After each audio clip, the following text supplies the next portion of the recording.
digamos, yo puedo hacer un recorrido histórico y simplemente hablar de la dictadura, como bien la compañera hizo una introducción vinculando específicamente sobre lo que fue esa transformación eh, dramática que se vivió de la estructura productiva, económica y social.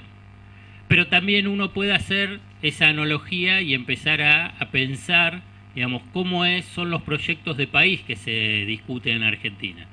Y los proyectos de país donde obviamente está lo que fue la dictadura militar y lo que hoy está comenzando, desplegándose con el nuevo gobierno.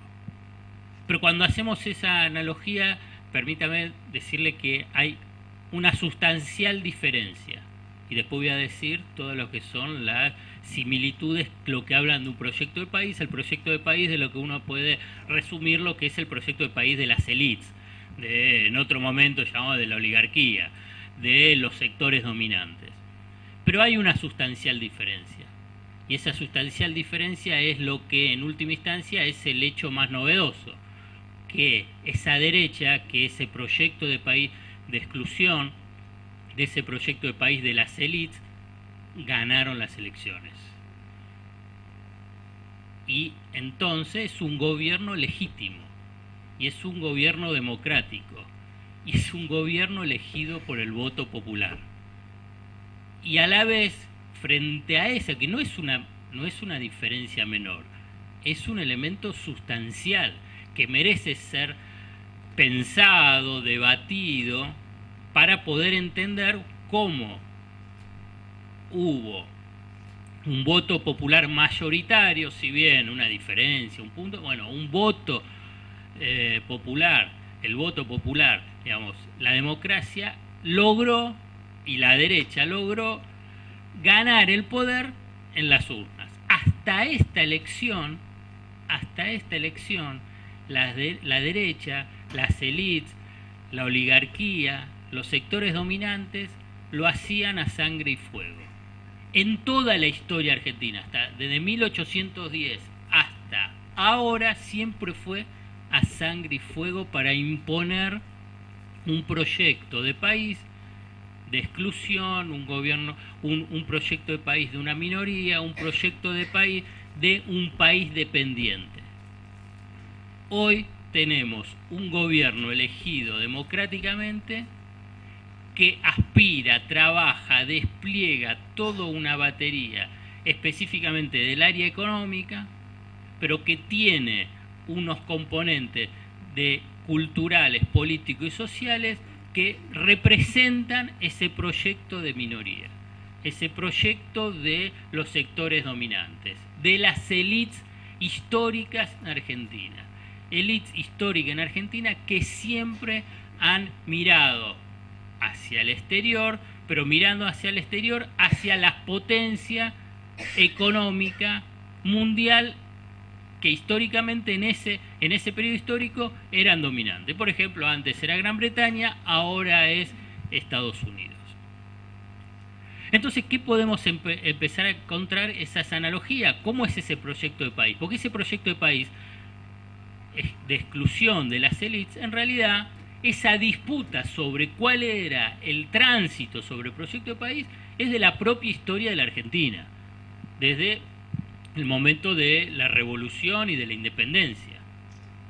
Y si uno ve el recorrido de la historia en Argentina, antes era tampoco me voy a poner a hacer la clase de historia, pero ustedes la tienen que saber, cuando se hablaba de unitarios y federales, después cuando fue toda la tensión del peronismo, el antiperonismo, después con la dictadura, y ahora aparece el macrismo. Y fíjense simplemente cómo hacer ese recorrido histórico en términos políticos, cuando uno relee la historia y fundamentalmente cuáles eran los conceptos centrales de resistencia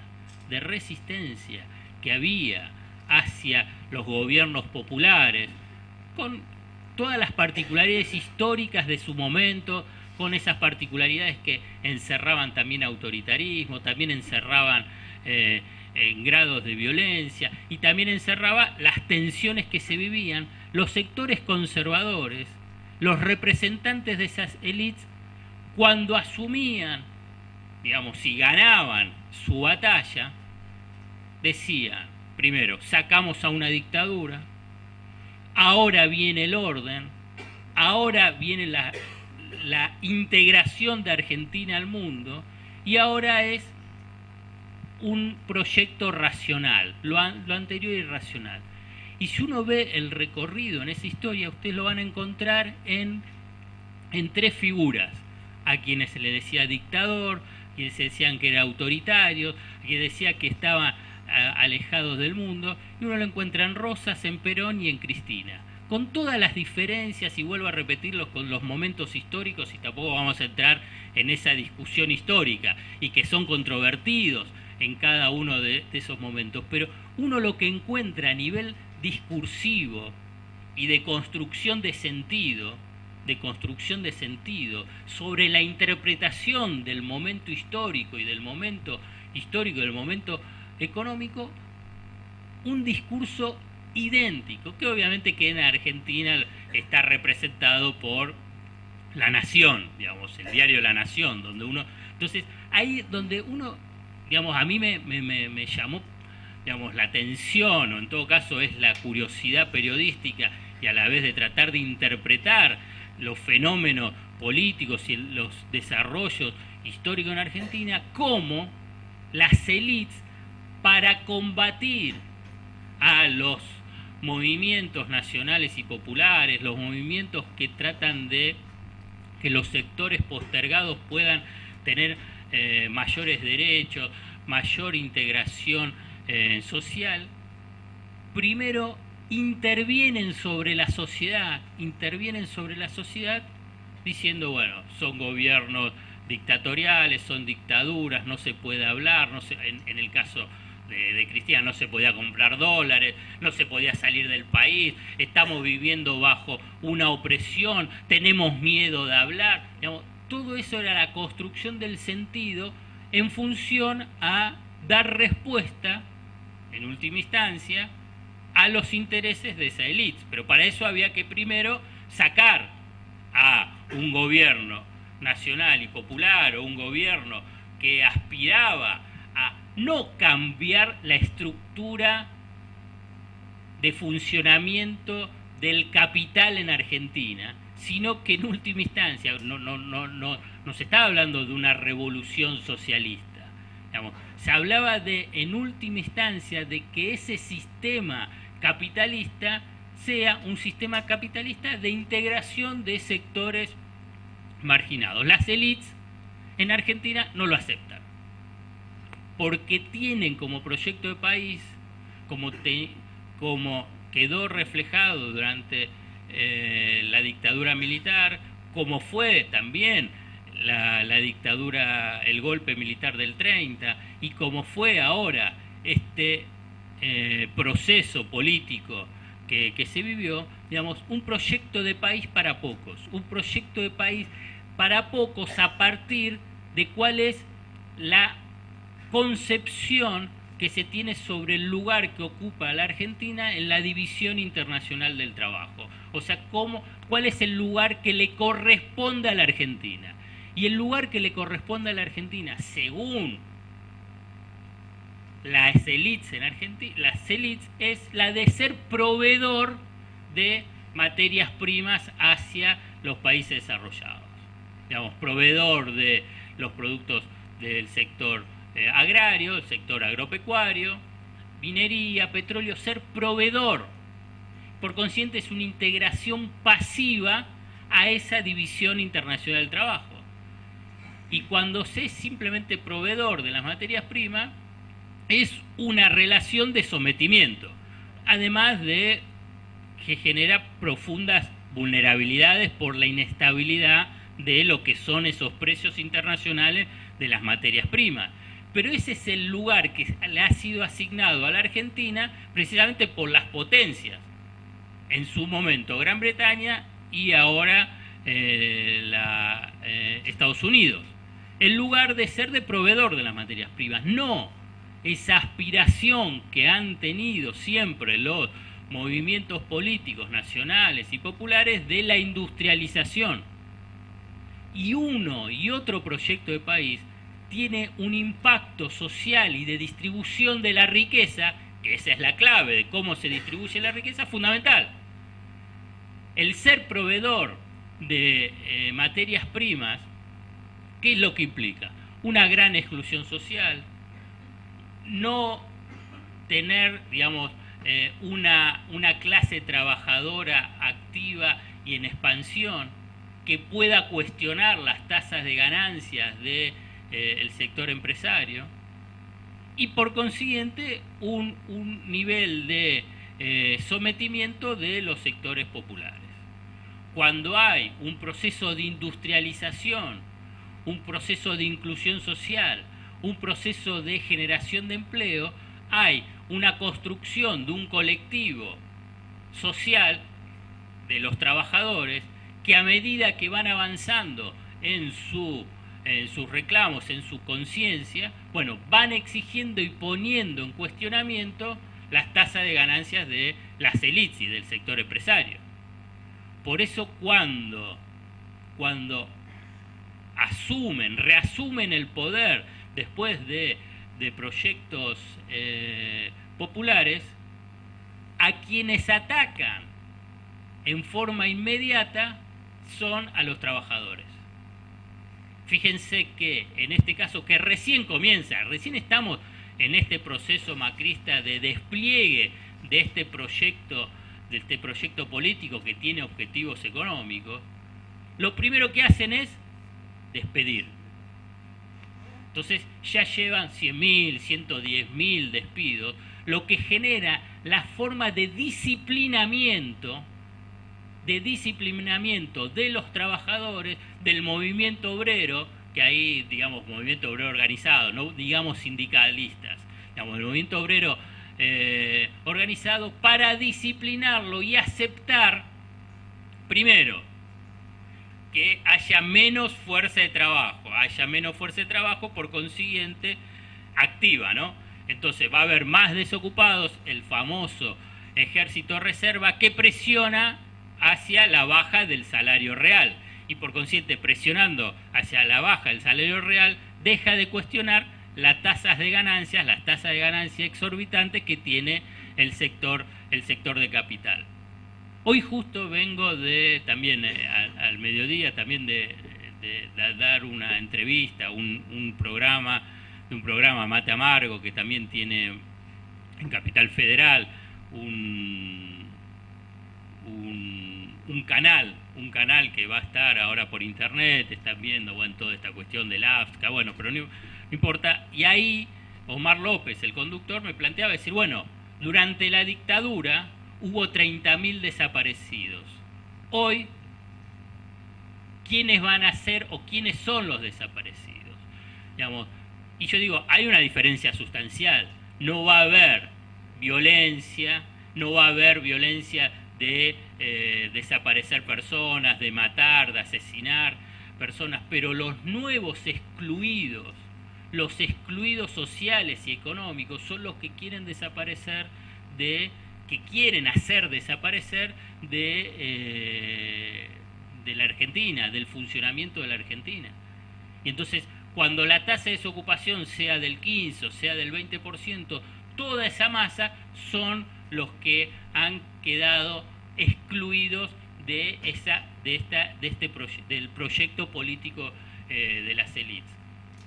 Porque la dictadura militar, su objetivo, uno de sus principales objetivos, era la transformación de la estructura productiva en Argentina. La transformación de la estructura productiva en Argentina en función a introducir nuevamente a la Argentina como simple proveedor de materias primas y a la vez hacer una redistribución del ingreso en forma regresiva. Para eso necesitaba atacar y quebrar al movimiento obrero. Por eso, en el porcentaje sobre el total de los desaparecidos, el porcentaje mayor uno lo encuentra en lo que son los delegados de base, los trabajadores, los representantes de los trabajadores y los trabajadores. Era la forma de disciplinar al trabajo, a los trabajadores, en función primero a la resistencia hacia un sistema represivo y de exclusión, y después hacia la quebrar la resistencia de la caída de su capacidad de compra. Y ustedes fíjense que este gobierno, y ahora salto, yo voy a ir y volver, salto al gobierno del macrismo, en 4 meses, porque el gobierno de Macri hay que incluir noviembre, diciembre, enero y febrero. Ustedes se preguntarán por qué, porque bueno, ya en noviembre todos sus voceros económicos estuvieron adelantando cuáles eran las medidas que iban a tomar y que por consiguiente adelantaron lo que fueron aumentos de precios. En esos 4 meses, en los 4 meses del gobierno del macrismo, el 10%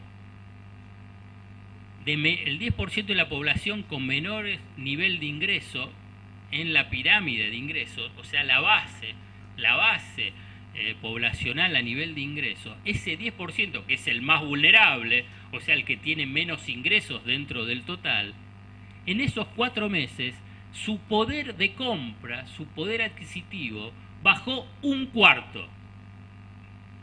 Es una barbaridad, digamos, en términos históricos, en términos de comparación, es que 1/4 de capacidad de compra de los sectores más vulnerables baje en apenas 4 meses, es impactante.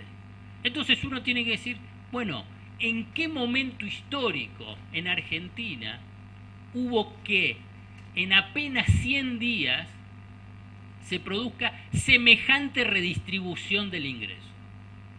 Si uno toma desde el 83 a la fecha, o sea, de los gobiernos democráticos, no hubo ninguno que en los primeros 100 días provoque semejante redistribución del ingreso en forma regresiva, que afecte fundamentalmente a los sectores más vulnerables.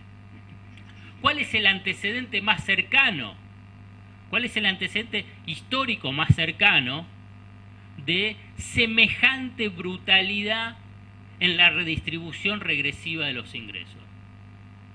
La dictadura militar, con José Alfredo Martínez II, Videla, José Alfredo Martínez II, con la política económica que implementaron apenas asumieron, a los pocos días de asumir.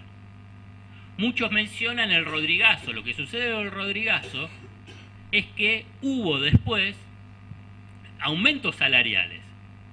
Lo que empezó con el Rodrigazo fue toda una inestabilidad económica, pero los salarios trataron de recuperar lo que fue el tarifazo y la devaluación.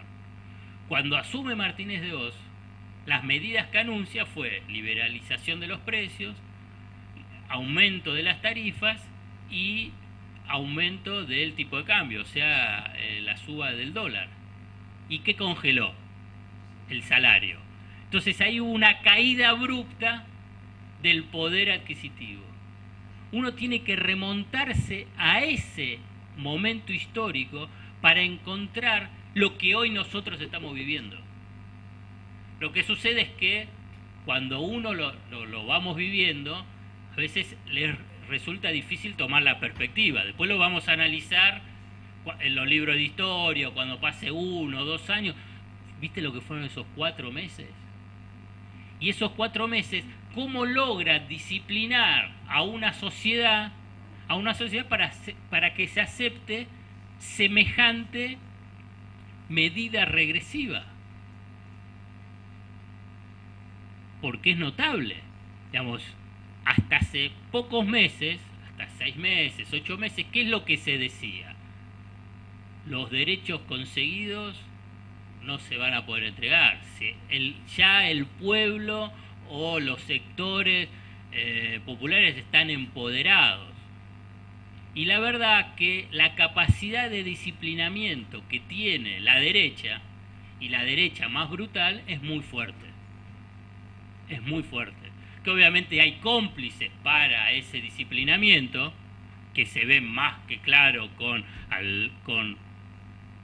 algunos, varios o casi todos, como quiera, cada uno le pone, dirigentes sindicales, donde ven el tema de los despidos como si fuese natural, se naturaliza, además de que se estigmatiza al trabajador. Entonces, ¿cómo se logra el disciplinamiento de los trabajadores? Obviamente con los despidos, con el miedo, con la construcción del miedo. Y esto me remite a mi último libro, Amenazados, el miedo de la economía, porque esa construcción, ese dispositivo de el miedo es el que permite también es un potente disciplinador en la sociedad. Durante la dictadura militar, el potente disciplinador era la violencia, el asesinato, la desaparición de personas. Hoy, el potente disciplinador de la sociedad tiene a las corporaciones mediáticas que son parte del poder económico, o sea, es el propio poder económico. Esto tiene también que quedar muy claro. Las corporaciones mediáticas no son cosas aisladas, como si fuesen algo neutral. Las corporaciones mediáticas son parte del poder económico, tienen una capacidad de influencia y de disciplinamiento social notable, que obviamente requiere de un poder político que representen esos intereses para poder abordar ese disciplinamiento que el poder económico quiere sobre la sociedad. El objetivo central en materia económica que tiene este proyecto político de exclusión, este proyecto político de la derecha en Argentina, es que baje el salario real de los trabajadores, que se redistribuya las riquezas de otra forma, que se redistribuya la riqueza en forma regresiva. Digamos, no soportan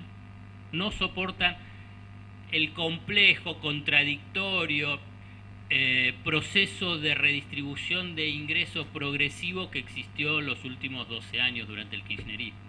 Y digo complejo, contradictorio, porque tuvo idas y vueltas, dificultades, pero que iba en esa tendencia, pero cuestionaba la tasa de ganancia del sector empresario. Y del mismo modo, esa redistribución del ingreso regresiva que se busca ahora es la que a punta de pistola fue durante la dictadura militar. Y si uno escucha, y yo creo que por ahí muchos de ustedes lo habrán escuchado porque fue distribuido, salió también en la televisión, lo que fue el programa de Martínez de Hoz, los 10 puntos de Martínez de Hoz, son similares a los que plantea el macrismo. Liberalización de las tarifas, liberalización del comercio exterior, desarrollar de esa forma las fuerzas productivas, liberar el mercado cambiario, la apertura comercial, la apertura financiera, el endeudamiento, la integración de Argentina al mundo. Entonces, uno ahí ve ese recorrido y dice, bueno, en realidad ese es el mismo recorrido que han tenido siempre las élites en Argentina. Por eso digo, cuando yo hago ese recorrido inicial histórico, bueno, porque también podemos ir a ver lo que fue el pacto Roca-Runciman, la subordinación de la Argentina hacia la potencia británica. Y hoy, un día muy, muy relevante, muy clave, que es el tema del endeudamiento. El endeudamiento ha sido central para los proyectos políticos de las élites. Y uno observa que este comienzo de este debate que se está dando por los fondos buitres, en realidad lo relevante es que es la apertura, es que se abren las puertas para el tercer gran ciclo de endeudamiento de la Argentina. O sea, es el tercer gran ciclo de endeudamiento para la Argentina, que es en la pretensión, para ese proyecto político de las élites. ¿Y por qué digo tercero? Porque el primero nace con el empréstito británico, de la británica Baring Brothers, que se extendió casi 130 años, y después con un gobierno popular baja ese endeudamiento, y después comienza un segundo ciclo de endeudamiento con la dictadura militar, que fue un ciclo de endeudamiento hasta el 2001, con el megacanje como última estación del default. Y después que vino el proceso de desendeudamiento, para dejarle el terreno libre para que el proyecto político de las élites puedan reiniciar un nuevo ciclo de endeudamiento. ¿Pero por qué es ese proyecto de las élites con el endeudamiento? Porque el endeudamiento, si uno ve ese recorrido, tiene características similares. Es primero, siempre se paga una tasa más alta que la de mercado. Hay una sobretasa en la tasa de interés. Hay comisiones y corrupción entre los funcionarios y los banqueros. Y si quieren, cada uno le hago el ejemplo. Hoy la sobretasa es cuando se pague entre 7 a 7,5%. Si teóricamente no decía, digamos, los financistas, los grandes gurúes de la City, no, si se cierra con los buitres baja la tasa de interés. ¿Qué es lo que baja? 1 punto baja la tasa de interés, sigue siendo altísima. Obviamente es una sobretasa. Después la corrupción. Cuando se habla que se le va a pagar los 235 millones de dólares de honorarios a los fondos buitres de Paul Singer, ¿cómo llegan a ese número? ¿Cómo llega a ese número? ¿Qué papeles hay? ¿De dónde sale? Uno puede sospechar que ahí hay corrupción. Ahí hay compra de favores para que finalmente cierre el acuerdo. ¿Cuáles son otras de esas? Y bueno, si uno ve la historia de la Baring Brothers, va a encontrar también el crédito de la Baring Brothers todos estos aspectos de corrupción, de sobretasa. Si salta al ciclo de endeudamiento de la dictadura militar y después durante la década del 90, va a encontrar lo mismo, con el caso más emblemático y que más cercano, que es el del megacanje. Después va a encontrar en ese recorrido sobre ese endeudamiento que el endeudamiento viene inmediatamente atado a condicionalidades. Antes las condicionalidades las establecían los banqueros, los acreedores, después el Fondo Monetario Internacional, y ahora ya la condicionalidad, ya llegamos a un nivel de subordinación que es de un juez de primera instancia, que te dice, sí, vos podés hacer esto, pero primero al Congreso que derogue las leyes. Pero no solamente las condicionalidades ya exceden lo económico, sino que también sobre el funcionamiento de uno de los poderes del Estado, el poder legislativo, hasta estableciéndole una fecha. Tiene que ser el 14 de abril. Que además después es la puerta que también se abre ¿a quién? A que venga el Fondo Monetario Internacional. Que venga el Fondo Monetario Internacional, que además son tan previsibles, digamos, son tan previsibles si uno conoce la historia, que ¿qué van a decir? No, pero si el Fondo Monetario Internacional nosotros nos amigamos, lo que estuvieron haciendo antes no servía para nada, teníamos una sobretasa y además son a una tasa muy baja. Podemos conseguir 5.000, 10.000 millones de dólares a una tasa muy baja. Ahora bien, la tasa de interés del Fondo Monetario Internacional es muy baja. Nominalmente sí. Puede aparecer el 2, el 3, el 4%. Entonces uno dice, sí, nominalmente sí. La tasa implícita que implica los condicionamientos y las exigencias que tiene el Fondo Monetario Internacional para prestarte hace que sea costosísimo ese crédito. Porque sí, para conseguir ese crédito, si te cobro la tasa es baja. Ahora bien, pero tenés que entregar YPF, Aerolíneas Argentinas, AISA, el sistema previsional. Bueno, ¿cuál es el costo para la sociedad? Incluso para las cuentas del Estado. Altísima. Es mucho más que ese 4% nominal, incluso es mucho más alta que una tasa de interés que te puede prestar el mercado financiero.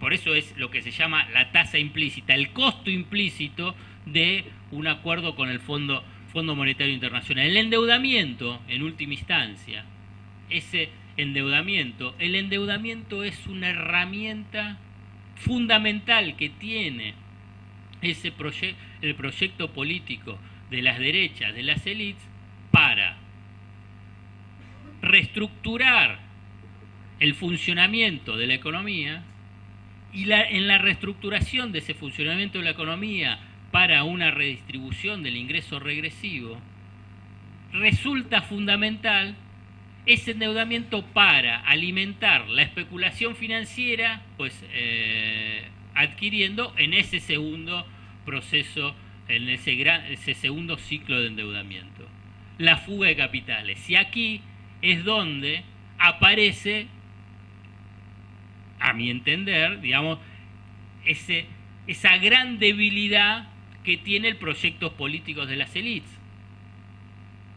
que como tienen una cultura rentística profunda, marcada y fugadora serial de capitales, su proyecto político queda trunco, o en todo caso queda siempre en disputa, porque no tienen una capacidad de construir un proyecto que los incluya dentro de un destino nacional. Entonces ese proyecto de las élites siempre está mirando hacia el exterior. Y está mirando hacia el exterior porque además tienen grandes capitales afuera, en el exterior fugado. Y además, como es rentístico, porque son en gran medida los grandes tenedores de las grandes extensiones de tierra.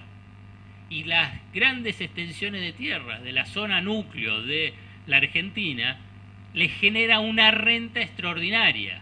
Y cuando digo una renta extraordinaria no significa la ganancia por la suba del precio que puede subir o puede bajar o por lo mayor o menor rinde, sino porque esa renta extraordinaria está dada por dos cualidades que tiene la Argentina, la tierra en Argentina. Una es la fertilidad de la tierra, que es superior a la fertilidad de otras tierras del mundo, lo que da una renta diferencial, una renta extraordinaria, y además un clima favorable para el desarrollo de la producción agraria. Esa renta extraordinaria, cuando son propietarios de miles de hectáreas, hace que las élites tengan un comportamiento rentístico. Y ese comportamiento rentístico, por esas ganancias extraordinarias, no es que son reinvertidas en la Argentina, en otros proyectos, en proyectos de desarrollo, sino que son fugados al exterior. Esto es lo que adelanta siempre las crisis, que el propio proyecto, digamos, ahí es donde está la propia contradicción del proyecto de país que tienen las élites. Por eso después se genera la crisis y esas tensiones.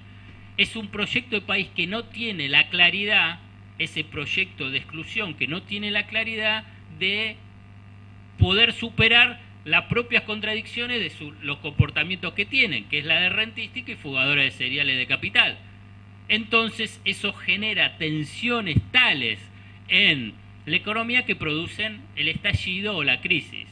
El tema es cuál va a ser la velocidad hasta que llega la crisis e implosiona ese proyecto. En algunos casos duró 100 años, con tensiones, es momento histórico de otros. Otros duraron 40 años y en otros duraron 20. ¿Cuánto durará este? La verdad que es un interrogante, no tengo respuesta.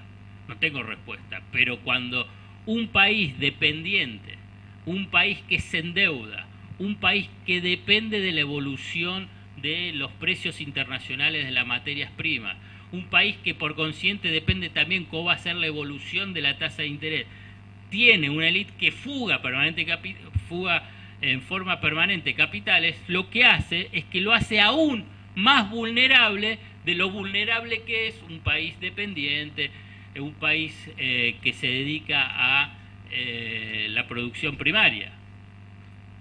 Entonces, es que se va incubando una futura crisis. Una futura crisis que en algún momento aparece, va a decir, y bueno, la crisis estalló por los niveles de exclusión, por los niveles de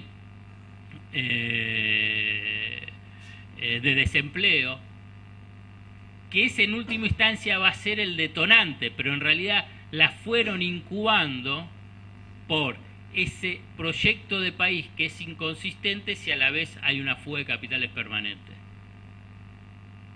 Y fíjense que en estos, ya no 4 meses, en los meses de enero y febrero, un dato que no se conoce, así en forma masiva, pero que yo se los transmito, ¿hubo o no hubo fuga de capitales en estos 2 meses?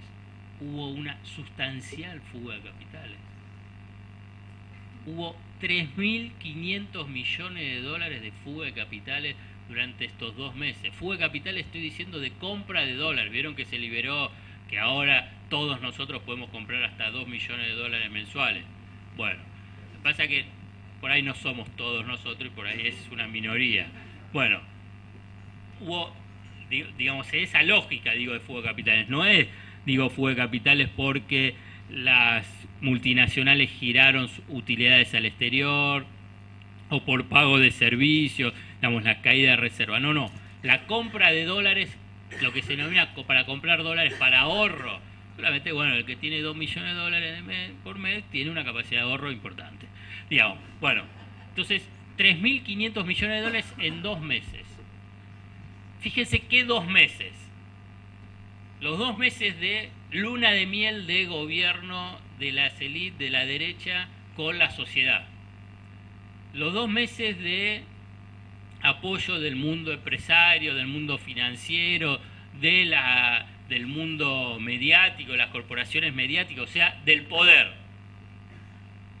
Y en ese escenario hubo igual una fuga de 3.500 millones de dólares. Digamos, si uno quiere hacer un paralelo, un equivalente, es como si en 2 meses al gobierno de Cristina, es un equivalente, ¿no? Digo, para ponerlo en proporción, ¿no? Se le hubiese ido 10.000 o 12.000 millones de dólares. Digamos, sería como una situación dramática.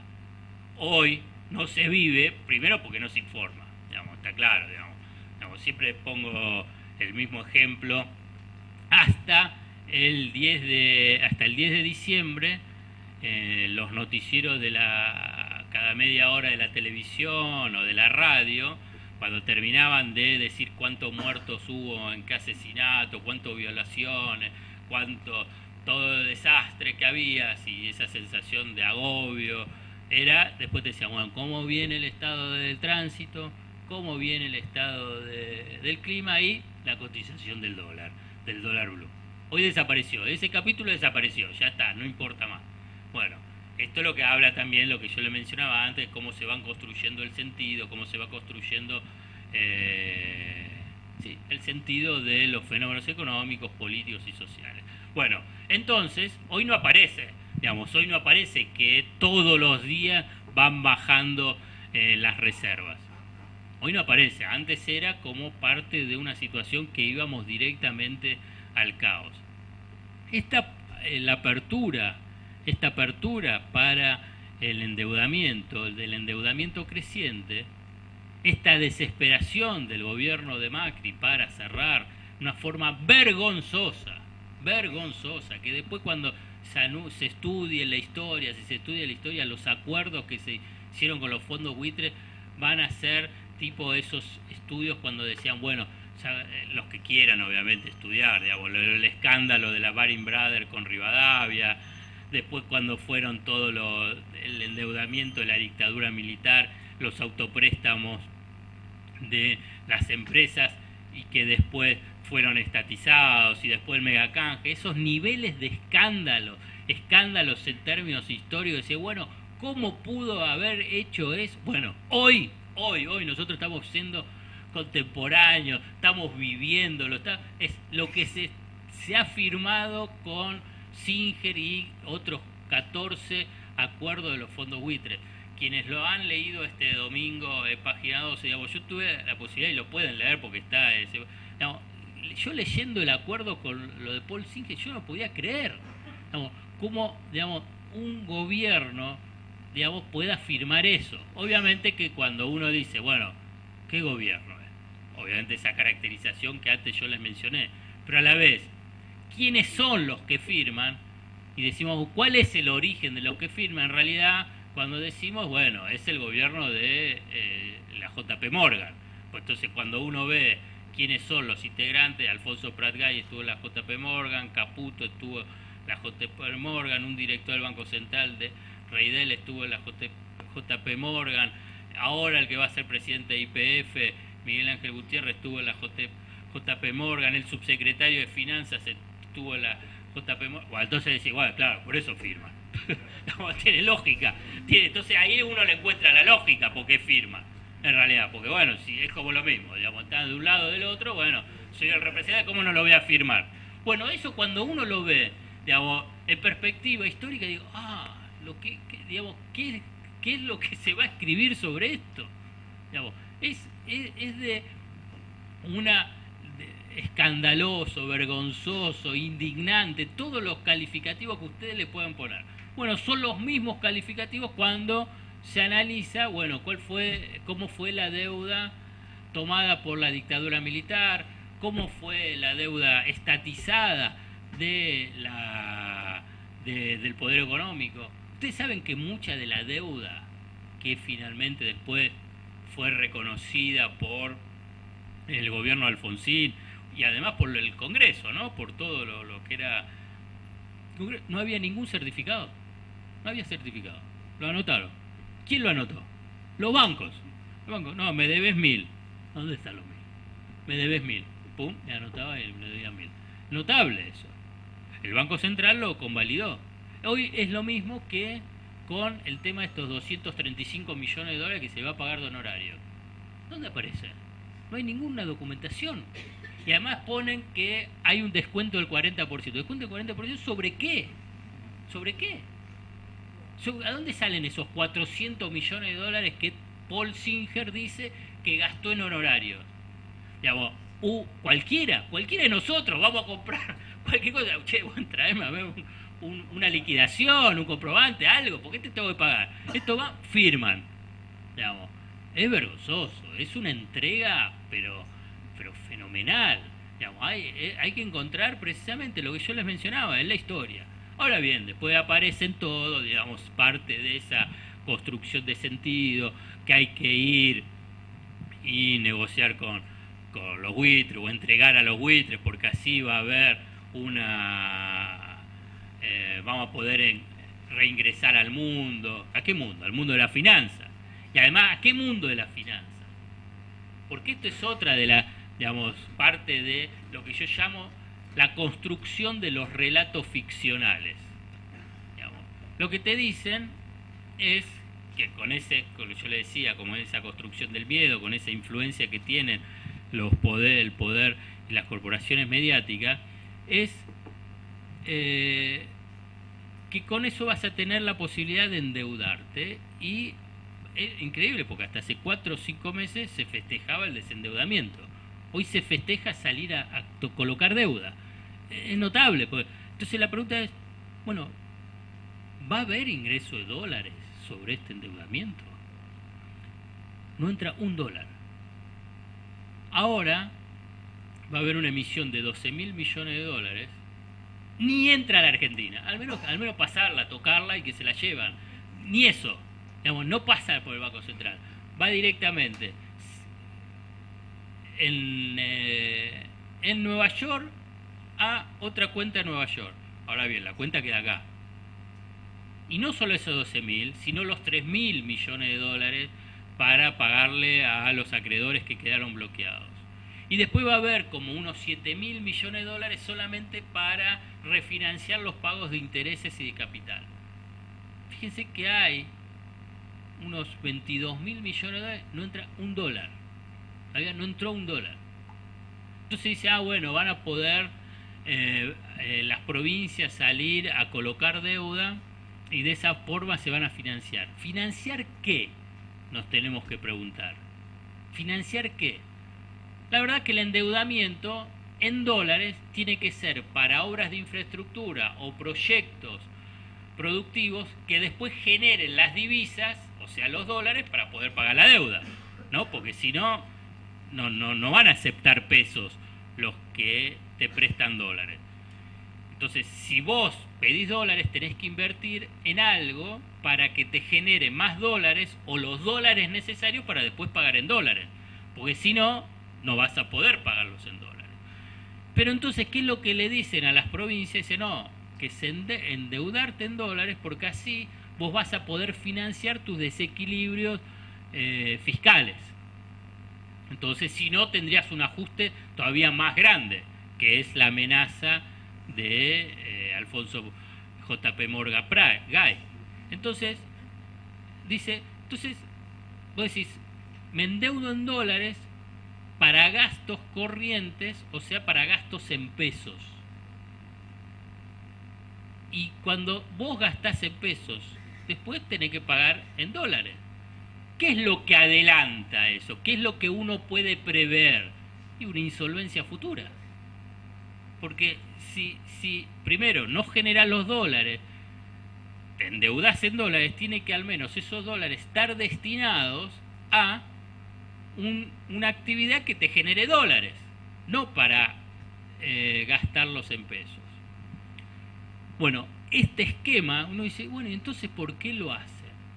Porque a veces, digamos, esto se sabe, ¿por qué lo hace? Porque tiene esa contradicción al interior de ese propio proyecto de las élites que antes les mencionaba, porque tienen una forma de comportamiento económico rentista y fugadora de capitales. Entonces el endeudamiento sirve para la especulación financiera y para financiar esa fuga de capitales. Pero ¿por qué lo hacen entonces? Porque es una, si quieren llamarla élite, pueden llamarla burguesía, para mí es una burguesía fallida, es otro capítulo el tema de la burguesía en Argentina, pero digamos, una burguesía fallida, en realidad, como históricamente fue construida de esa forma, como rentista y fugadora de capitales, no tienen atado su destino, el destino de esa élite, al destino nacional. O sea que si después, y bueno, si hay una crisis, y bueno, la verdad que es por culpa de los políticos.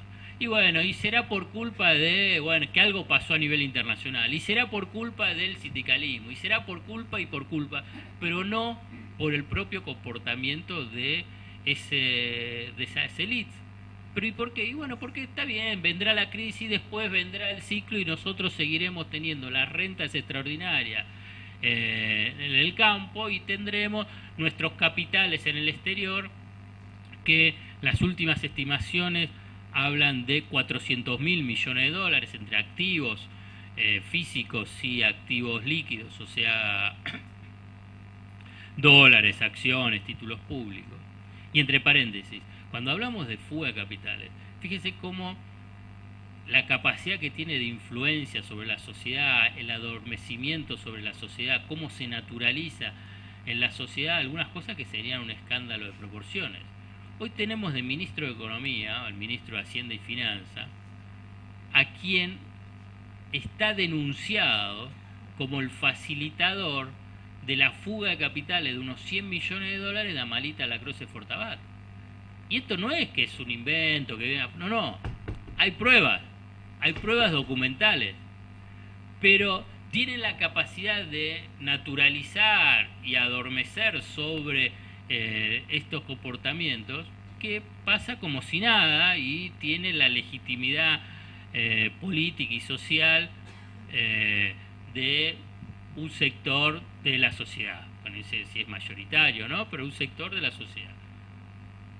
Tal es así que, la verdad, es como, no sé, el regreso de los muertos vivos. Uno encuentra todos los economistas que fueron los que estaban antes, durante la década del 90. Digamos, ya Cavallo no está, están todos los pichones de Cavallo. Son todos. Los Melconian, los Sturzenegger, los Frigerio, Alfonso Pratgay, y así uno hace todo ese recorrido. Es notable. Es notable porque, bueno, en última instancia son los representantes,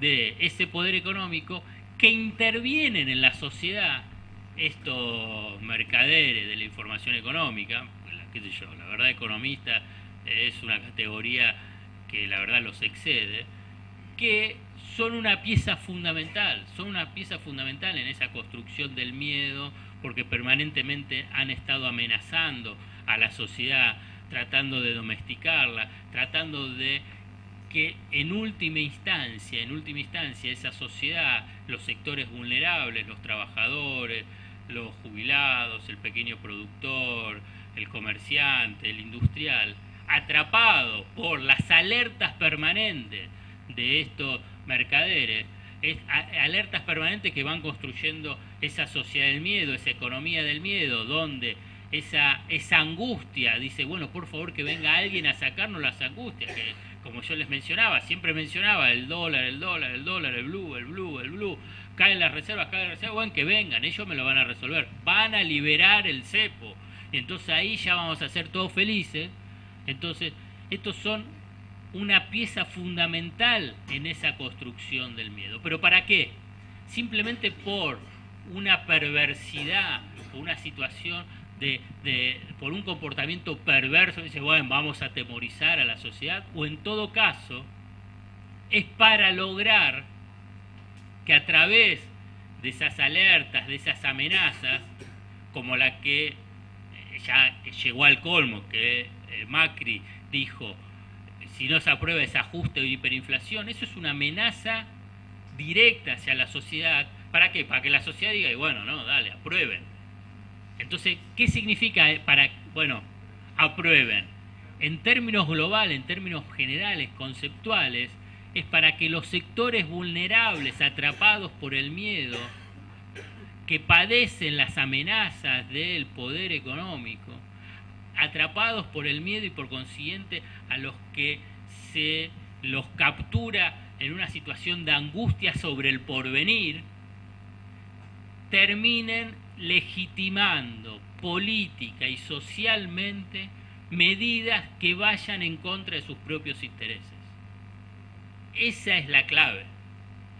¿Cómo es que una sociedad que durante, la verdad, lo decían todas las encuestas, lo decían incluso muchos los políticos, era patria o buitre, patria, hoy, de acuerdo también si le creemos todo, puedan legitimar, bueno, vamos, que paguen, lo sacamos de encima, como además dicen los políticos oficialistas, los políticos opositores que son aliados y los políticos opositores que son traidores. Todos esos dicen, bueno, hay que sacarse el tema de encima, ese tema de encima, sin decir cuáles son las consecuencias para los sectores vulnerables. Y los sectores vulnerables dicen, bueno, si dicen que con eso vamos a estar mejor, terminan legitimando política y socialmente una medida que va en contra de sus propios intereses. Obviamente que cada uno de nosotros nos podemos preguntar, y le preguntarías al tachero o al almacenero, ¿vos defendés tus intereses? Obvio, ¿cómo no voy a defender los intereses? Lo que pasa es que ya quedó atrapado de ese dispositivo del miedo, de ese dispositivo que hace que su comportamiento ya no sea propio, sino que es ajeno, ya no es que habla, sino que es hablado por lo que ya escucha en la radio, en la televisión o lo que lee. No habla, es hablado por, ¿entiendes? Digamos, lo que ellos hablan en realidad no es lo que piensan, en realidad ya pasa a ser lo que te están diciendo, digamos, esos voceros. Entonces, esta la verdad que uno me permite, digamos, tratar de comprender, digamos, cómo una sociedad pudo haber legitimado social y políticamente un gobierno que, a diferencia de la dictadura, ganó en las urnas, que es profundamente regresivo para los sectores populares. Fue gracias a ese dispositivo del miedo. Y para cerrar, y vamos a dejar abierto a las preguntas, si te parece, así ya, porque así ya están cansados de escucharme, así tanto, de una hora. Entonces ahí tengo un montón de preguntas. Ya les adelanto que no sé lo que va a pasar, no me pregunten qué es lo que va a pasar, no sé lo que va a pasar. Digamos, pregúntenme cualquier cosa, lo desarrollamos juntos, les voy a decir no sé. Bueno, por último le dejo como postulado que frente a esa impresionante maquinaria, impresionante maquinaria de construcción del sentido para la interpretación de los fenómenos políticos, económicos, sociales, lo que tenemos que proponer y postular es no tenerle miedo a los que infunden miedo en la sociedad. Muchísimas gracias.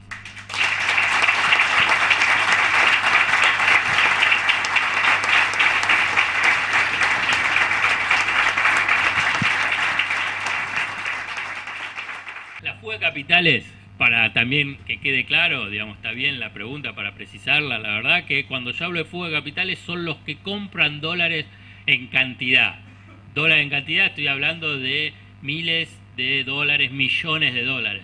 No estoy hablando que también existe, porque parte de que es un capítulo largo, que es el nivel de dolarización que existe en la Argentina, dolarización que inauguró y desarrolló y desplegó con muchísima profundidad durante la dictadura militar y después se consolidó durante la década del 90 con la convertibilidad, con esa fantasía de que un peso era igual a un dólar, generando esa situación de decir, bueno, somos una potencia. Digamos, durante la convertibilidad el 70% del sistema financiero en Argentina, o sea, los depósitos y los préstamos estaban en dólares. Digamos, para dar una dimensión de la profundidad de la dolarización argentina. Y digo que los sectores que compran dólares porque, bueno, quieren preservarse para cuidarse de los pocos ahorros que tienen o porque quieren comprar una vivienda, la verdad que eso es parte de comportamientos defensivos que se dan dentro de lo que es una economía dolarizada como la Argentina. Técnicamente, en una forma estricta, digo, bueno, ahí hay una fuga de capitales porque se va del peso se va del dólar. Pero la verdad que en la dimensión hace a que, bueno, es parte de cómo comprender cómo funciona la economía argentina, para que quede claro. Ahora bien, la fuga de capitales está dada por lo que son los grandes empresarios, los grandes financistas, las élites, cuando fugan 1, 2, 10, 100, 200, 500, 1000 millones de dólares.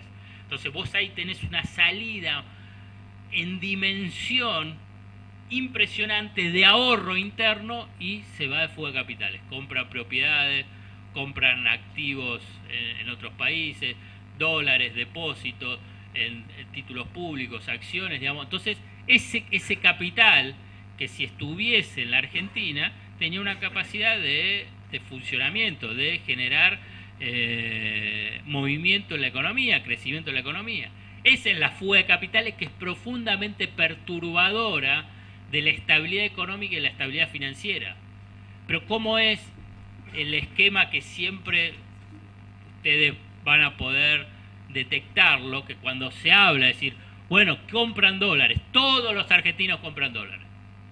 ¿Por qué? Porque es la forma de engaño en ese dispositivo del miedo que tiene precisamente las élites para mostrar, no es que yo solo fugo capitales, son todos los argentinos que fugan capitales. Mentira, es falso eso, es falso. No son todos los argentinos que compran dólares. Y además, los que compran dólares de los sectores medios y medios bajos, en realidad compran dólares y los tienen en Argentina. Y en última instancia, después esos dólares de Argentina servirán para comprar una propiedad, o servirá para comprar el auto, o servirá para, de última instancia, como un ahorro de preservarse y después lo van a vender porque necesitan los pesos para prestarle al hijo o a la madre, digamos, queda en la Argentina. En cambio, las élites fugan los capitales, se van los capitales de Argentina, que llegan a una dimensión de 400.000 millones de dólares. ¿Quiénes? Bueno, en mi libro pongo listas de los que se llevan y vos agarrás y bueno, son las fortunas, las familias de fortuna en Argentina. Entonces son los que envían los capitales exterior. ¿Está claro?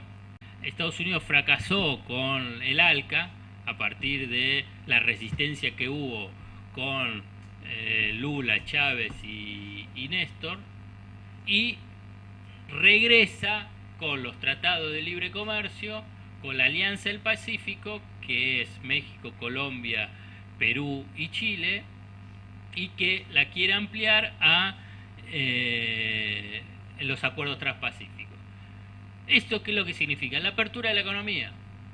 Digamos, la apertura de la economía donde lo que queda de que no haya industria, por consiguiente, si no hay industria, no hay empleo industrial. Si no hay empleo industrial, no hay capacidad de una mejora de redistribución del ingreso, de mejora de las condiciones materiales y sociolaborales de los sectores del trabajo, y solamente quedan los pequeños nichos que, como les mencionaba antes, son competitivos a nivel internacional, que son los sectores, el complejo agroexportador y de materias primas, de otras materias primas como lo que es de minería o de hidrocarburos, de petróleo y gas. Hay que estar muy atentos, porque eso implica barrer con miles de pequeñas y medianas empresas, de la industria, digamos, niveles de exclusión, niveles de violencia social. Porque lo que también hay que, cuando se habla tanto de violencia, digamos de violencia, o si quieren de inseguridad, bueno, la inseguridad está atada también a los el narcotráfico, también está atado a cuando no hay una sociedad cohesionada, una sociedad integrada, una sociedad donde se mejora la distribución del ingreso. Bueno, entonces ese acuerdo es la búsqueda de la reedición por otra vía de lo que fue el ALCA. En ese aspecto, digamos, en lo sectorial fue insuficiente. Obviamente que el comercio exterior no estaba ni regulado ni controlado por el Estado. Digamos, no digo porque nada hay que reeditarlo de una forma esquemática. No era el IAPI del peronismo, pero sí que tenía que haber una agencia de comercialización del exterior, del producto exterior. Y hubo proyectos internos dentro del gobierno, pero que después no lo llevaba a la práctica, donde ahí la relevancia es tratar de distribuir ese poder concentrado en las pocas grandes exportadoras multinacionales. Digamos, no podés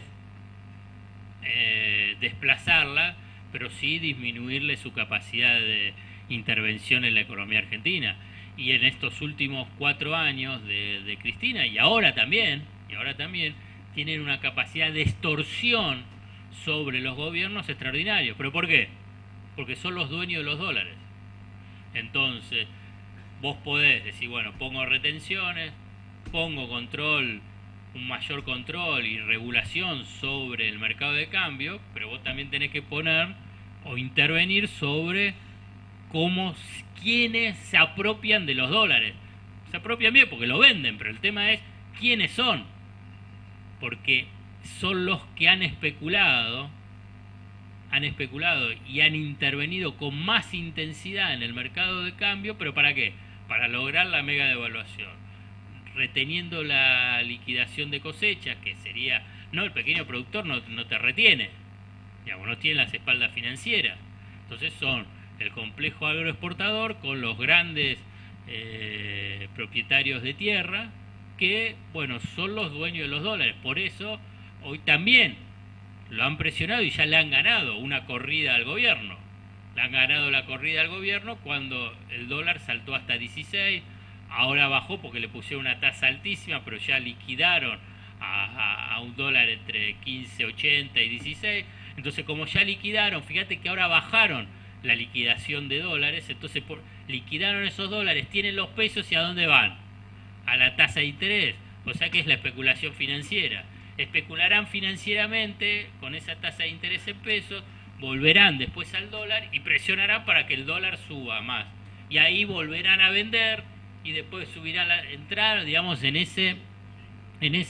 esa bicicleta financiera, alentada además y abriendo las puertas de esa bicicleta financiera por este gobierno. El gobierno anterior trataba de frenarla y trataba de administrarla. Ahora bien, pero no tenía el acceso a esos dólares. Vos fíjate que en términos globales, 100 grandes empresas, gran parte de ellas multinacionales, son dueños de casi el 75% del total de los dólares de exportación.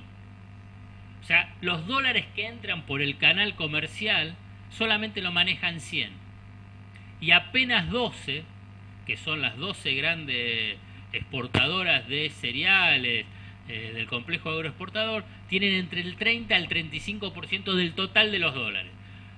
En una economía fuertemente dolarizada, en una economía dependiente, en una economía que no ha podido avanzar por diferentes razones en un proceso de industrialización profundo y un proceso de industrialización de sustitución de importaciones sostenido y planificado. Por consiguiente, esa industria es demandante de divisas, a lo que se le suma que hay una demanda de divisa por el pago de servicio y que se le suma por la fuga de capitales más los dólares de turismo. ¿Quién es el dueño de los dólares? Todos estos son demandantes de dólares que yo mencioné antes. Quienes son dueños de los dólares tienen un poder fenomenal, porque se necesitan esos dólares para abastecer a lo que yo mencioné. Por eso es tan relevante el desarrollo industrial. Un proyecto político que tenga como objetivo económico un desarrollo industrial, o sea, de sustitución de importaciones, de generación de empleo, de inclusión social, de distribución por consiguiente de la riqueza. Entonces, vos tenés que, por un lado, disminuir la vulnerabilidad del funcionamiento de la economía a la necesidad de dólares, y por otro lado, quienes son los dueños de los dólares, el Estado tiene que tener un control y una intervención más efectiva. Este capítulo, la verdad que quedó como una asignatura pendiente. Ese dispositivo del miedo existe. El tema es cómo se va desarrollando. Y que, digamos, ese dispositivo del miedo no es pasa un día, es acumulativo. Digamos, y hay contexto internacional y contexto local que va cambiando. Digamos, en el 2011 todavía no había un contexto internacional desfavorable para la región. Digamos, los precios de las materias primas seguían altos, lo que te generaba un ingreso de dólares además fluido, y además no se había acercado lo que se llama la restricción externa, o sea que había escasez de dólares. Por eso a partir del 2011, digamos del 2012 mejor dicho, después ahí empezó el control sobre el mercado de cambio, el contexto internacional empezó a cambiar, tu principal socio comercial, Brasil, empezó a entrar con unas políticas ortodoxas de caída. Digamos, la verdad, si nosotros queremos ver la Argentina, digamos, en perspectiva, hay que ver Brasil en los últimos 4 años, ¿no? Porque es un esquema muy, muy similar. El poder económico dice y dijo, digamos, y en forma global, digo, como concepto general, dijo, bueno, estos gobiernos nacionales y populares ya basta.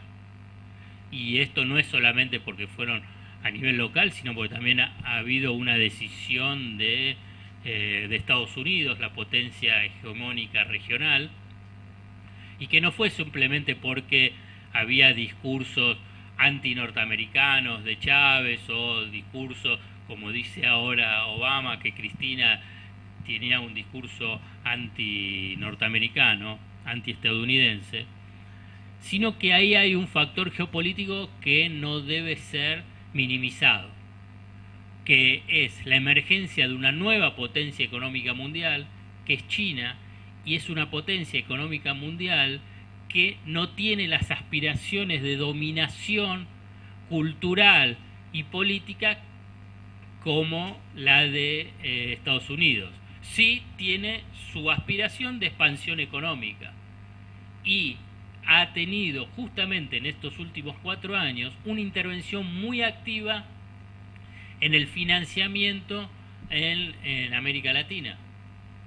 Entonces, ¿por qué Estados Unidos volvió a posar la mirada sobre Latinoamérica cuando cuando fue el desarrollo después de la derrota del ALCA y todo, dijo de América Latina, como que no me importa, digamos, no me importa en el sentido que no lo tenía como objeto principal dentro de su mirada geopolítica, y tenía su mirada geopolítica en Medio Oriente y en otros lados.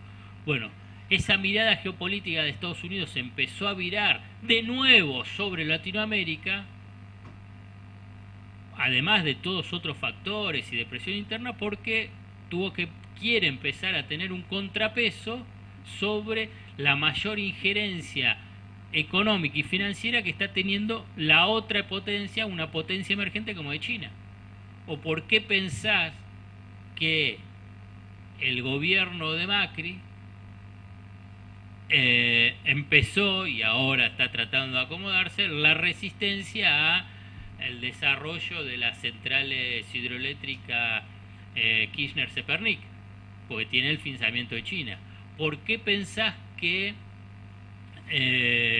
está casi desactivando la cuarta central nuclear, despidiendo en estos días a miles de trabajadores que tienen financiamiento del 85% de lo que sería Tucha 3, tiene financiamiento de China? Si no es que están diciendo que queremos financiamiento, volver al mundo, porque necesitamos financiamiento para infraestructura, que no es financiamiento para infraestructura, eso es financiamiento para infraestructura. Ahora bien, lo que pasa es que la presión sobre los gobiernos es decir, no que haya financiamiento, pero que no sea de China, que sea del Banco Mundial, o que sea del Fondo Monetario Internacional, o que sea de los bancos acreedores.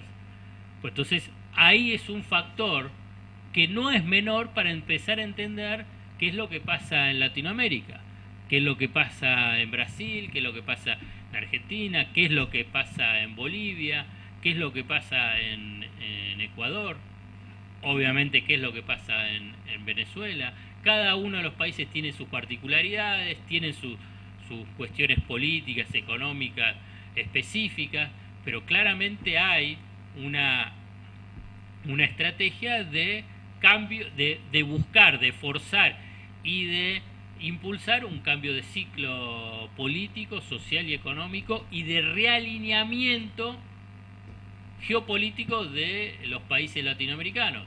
Por eso está, como mencionaba la compañera, el acuerdo transpacífico, digamos.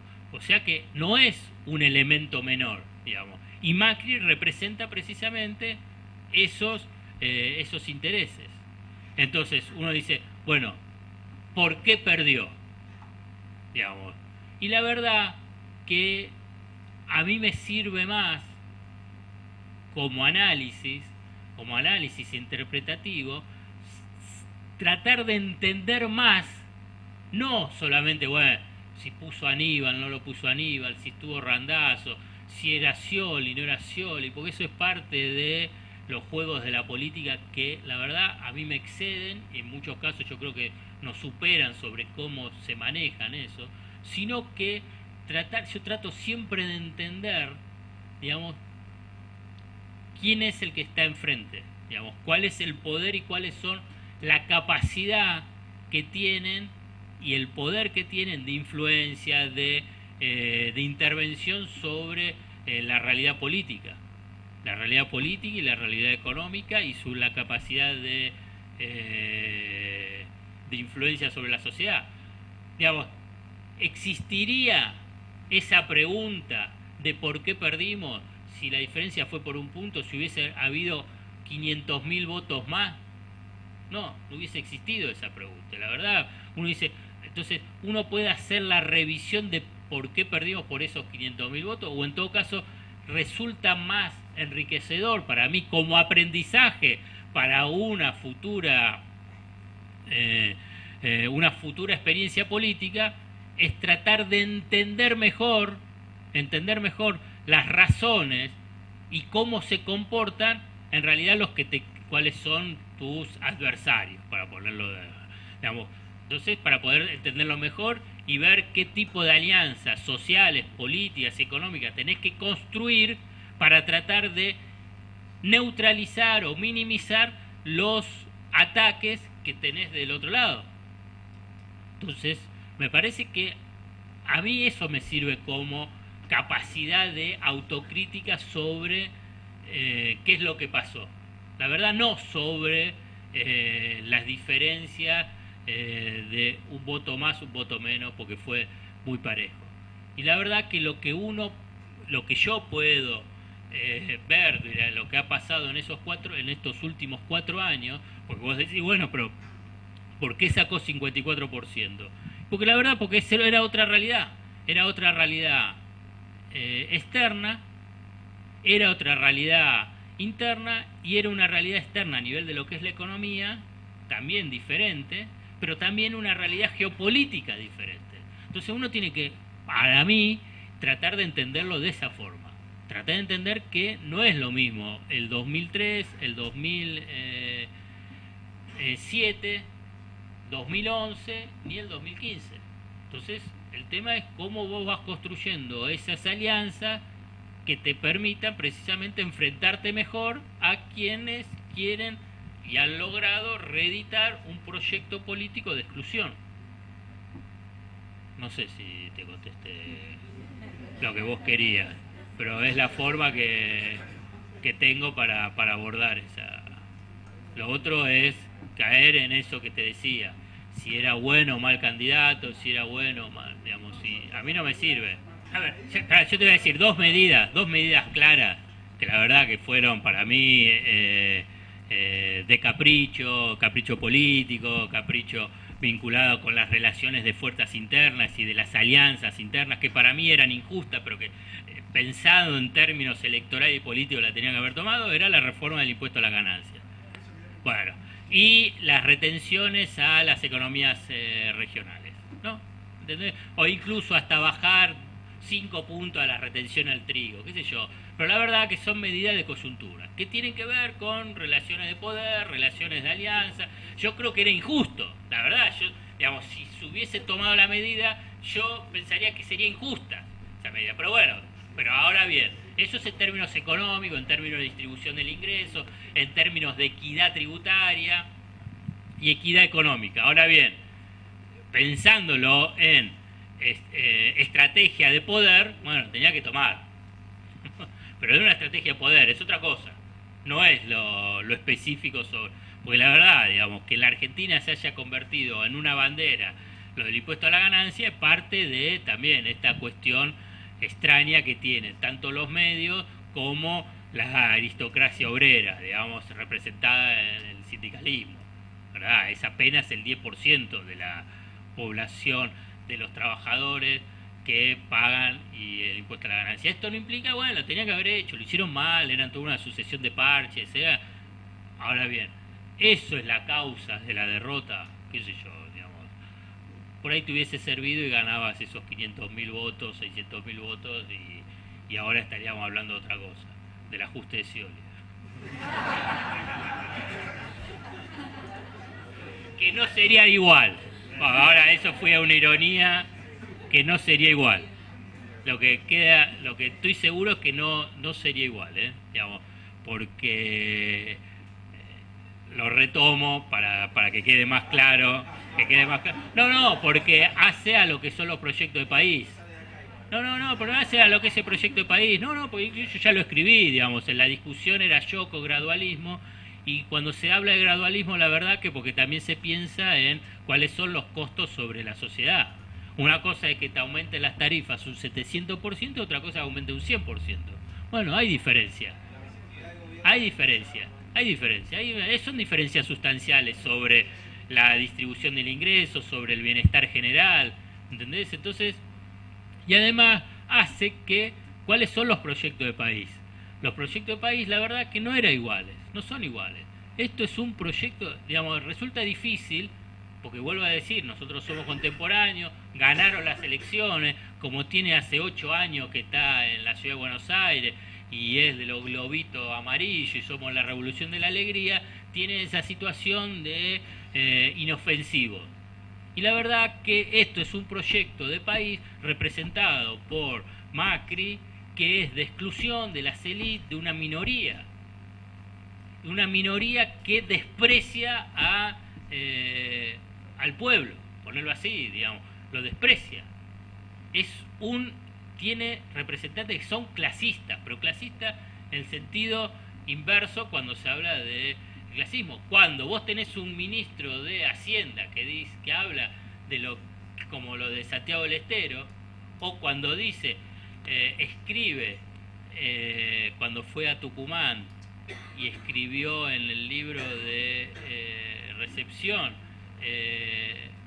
a los tucumanos y a los argentinos, bueno, pero porque eso uno lo toma de humor, pero eso habla de la conciencia que tiene.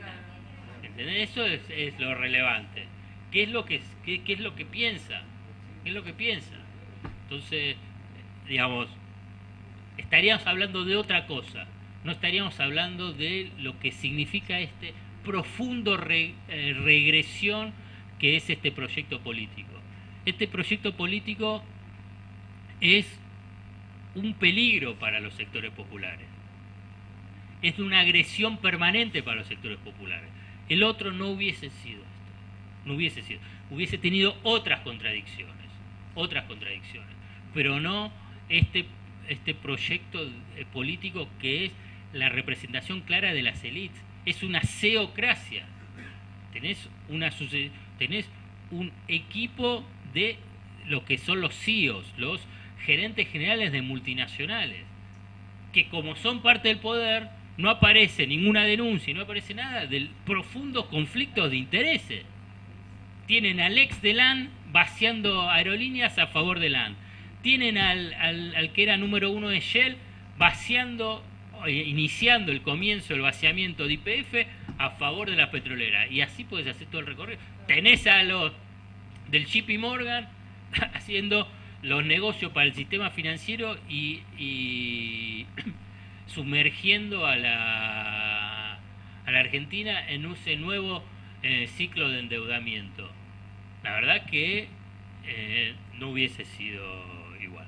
Yo prefiero hablar de lo que yo te decía, de proyecto de país, de objetivos de equidad, de objetivos de bienestar general. Después están las medidas puntuales. Y yo cuando se habla siempre el tema de las medidas puntuales, pongo el siguiente ejemplo. Yo soy un analista, periodista, digamos.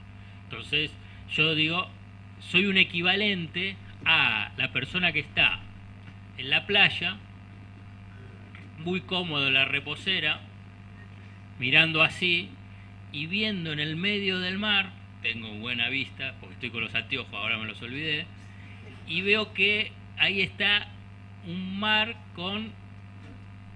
muy picado con las olas todas cruzadas. Y yo desde la orilla del mar le digo al capitán, ¿por qué no vas por ahí? No, tendrías que ir por ahí. Y no, la verdad que no. Es, digamos, no. Es de una injusticia hacia quien está arriba del barco que me parece. Yo puedo analizarlo. Decir justo las medidas específicas que tiene que tomar, digamos, es un abuso que yo no me permito hacer. Vamos a decir, ¿a qué dólar? Y que está a 10, que está a 12, acelerarlo, ¿cómo? Digamos, yo creo que cuando analizo las medidas es si están en función de cumplir los objetivos económicos de un proyecto político. Esas medidas están en función de el crecimiento económico, la inclusión social, la distribución del ingreso, el desarrollo industrial, la sustitución de importaciones, y bueno, entonces tiene que estar integrado en eso. El dólar será a 10, a 12, habrá medidas compensadoras o no, bueno, después lo analizaré.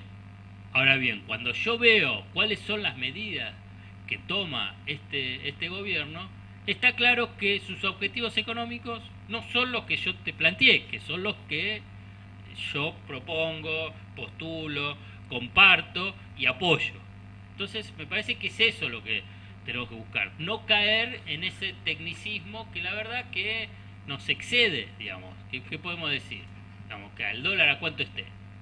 Si la verdad que quienes tienen que gobernar tienen que estar capacitados para hacer, bueno, si vos pones el dólar ese, tenés unas consecuencias, ¿qué pasa con tu tasa de interés? Bueno, es todo una sucesión, es un dominó de donde tenés que manejar toda esa ficha. Entonces, por eso te dije que la verdad no podría decirte, digamos, sé que había desafíos.